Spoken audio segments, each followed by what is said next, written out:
চলুন আজকে আমরা চাল কুমড়ো দিয়ে হাঁসের মাংস রান্না করব। তার জন্য গ্যাস জেলে একটা কড়াইতে 5 থেকে 6 টেবিল স্পুন সর্ষের তেল অ্যাড করে দিয়েছি এবং সর্ষের তেলটা গরম হলেই সেখানে 3টে লাল লঙ্কা আর 3টে তেজপাতা একটু ফ্রাই করে নেব।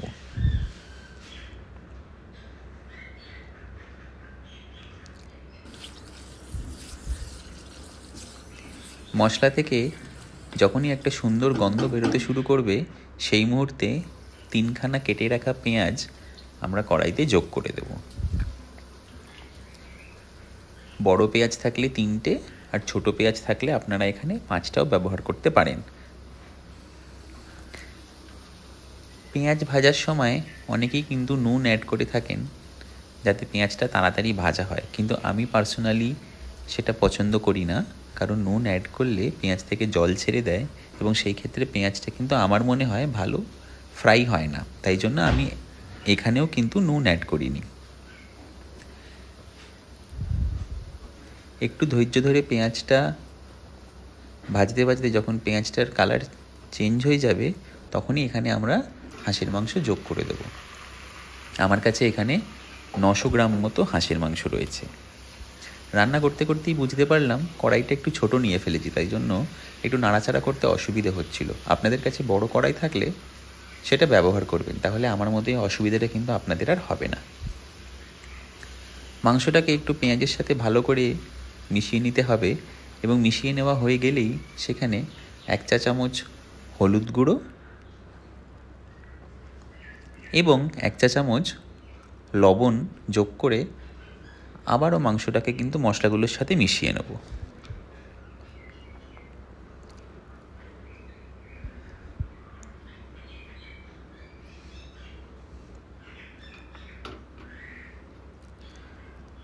মাংসটা ভালো করে মিশিয়ে নেওয়ার পরে আমরা একটা পেস্ট তৈরি করব, যার জন্য এখানে 15 থেকে 20 কোয়া রসুন, 3টে কাঁচা লঙ্কা, অল্প একটু আদা এবং 15 থেকে 20টা গোলমরিচের দানা নিয়ে একটু জল মিশিয়ে একটা মসৃণ পেস্ট তৈরি করে নিয়েছি। পেস্টটা এবং মিক্সি ধোয়া জল মাংসের মধ্যে মিশিয়ে দিয়ে আবারও কিন্তু মাংসটাকে ভালো করে মশলার সাথে মিশিয়ে নিতে হবে।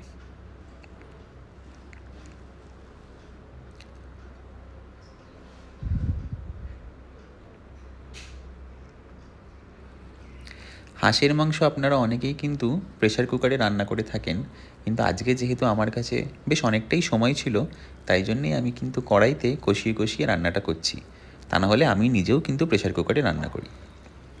এরপরে 1 চা চামচ জিরে গুঁড়ো, 1 চা চামচ ধনে গুঁড়ো এবং 1 চা চামচ কাশ্মীরি লাল লঙ্কার গুঁড়ো দিয়ে মিশিয়ে মাংসটা আমরা আধ ঘন্টার জন্য চাপা দিয়ে রেখে দেবো।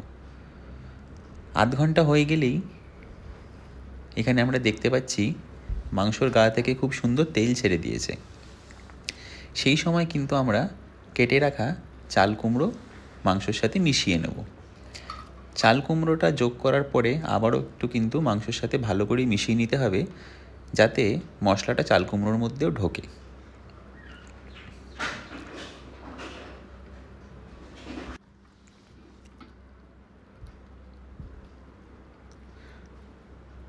ভালো করে চাল কুমড়োটা মিশিয়ে নিয়ে আবার কিন্তু আমরা সেটাকে একটু ঢেকে রেখে দেবো যাতে চাল কুমড়োটা সেদ্ধ হয়।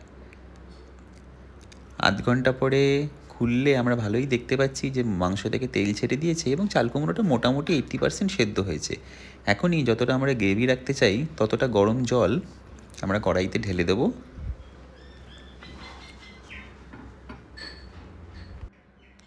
এবং মাংসটাকে শেষবারের জন্য আবার ভালো করে ফুটতে দেবো। এখানে গ্যাসটা সিম করে আবারও আধ ঘন্টার জন্য আমরা মাংসটাকে ফুটতে দেব। এরপরে আমরা এখানে 1 চা চামচ মতো গরম মশলার গুঁড়ো অ্যাড করে ভালো করে মশলাটা মাংসের সাথে মিশিয়ে নেব। ব্যাস, এরপরে 5 থেকে 10 মিনিট মতো ফুটলেই হবে। আপনারা দেখতেই পাচ্ছেন মাংসটা খুব ভালোভাবে ফুটে গেছে এবং মাংসর গা থেকে কিন্তু তেল ছেড়ে দিয়েছে। সেই সময় আমরা একটুখানি ধনেপাতার গুঁড়ো অ্যাড করে আবার সেটাকে মাংসর মধ্যে মিশিয়ে নেব, তাতে কিন্তু একটা সুন্দর ফ্লেভার আসে। আচ্ছা, আমরা এখানে ধনে গুঁড়ো অ্যাড করেছিলাম, কিন্তু আমার পার্সোনালি ধনেপাতা খুব পছন্দ, তাই জন্য আমি এখানে আবার একটুখানি ধনেপাতা যোগ করে নিলাম। আপনাদেরকে বলি, এই রান্নাটা আমি আসামে গিয়ে খেয়েছিলাম এবং আমার খুব ভালো লেগেছিল। তাই জন্যই আজকে আমি সেই রান্নাটাই আমার বাড়ির লোকেদের জন্য আরেকবার করছি। দেখি তারা খেয়ে কী বলে। আপনাদের যদি এইরকম চাল কুমড়ো দিয়ে হাঁসের মাংস খেতে ইচ্ছে করে, তাহলে কিন্তু একবার বানিয়ে দেখবেন। দেখতেই পাচ্ছেন সুন্দর হাঁসের মাংস রেডি। ব্যাস, এবার একটু ভাত করে বা রুটি পরোটা দিয়েও কিন্তু এই মাংসটা খুব ভালোভাবেই খাওয়া যায়। খেয়ে জানাবেন। ধন্যবাদ।